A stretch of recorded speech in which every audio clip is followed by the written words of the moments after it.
Keramiktische sind super elegant.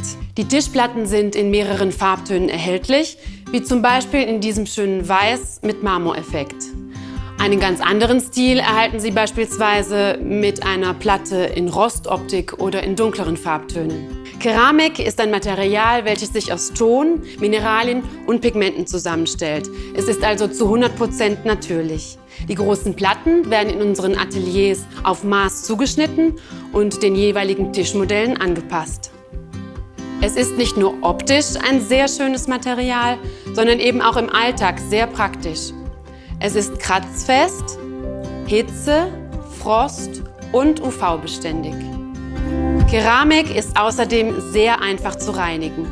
Die meisten Flecken lassen sich mit einem feuchten Schwamm und Allzweckreiniger ganz leicht entfernen. Sein einziger Schwachpunkt befindet sich hier an der Kante des Tisches. Vermeiden Sie daher Schläge an dieser Stelle. Diese könnten Ihre Tischplatte beschädigen und das wäre wirklich zu schade.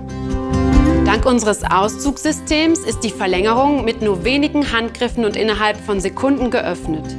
Einige unserer Keramiktische sind mit einer Verlängerung aus Keramik lieferbar, andere mit einer Holzverlängerung.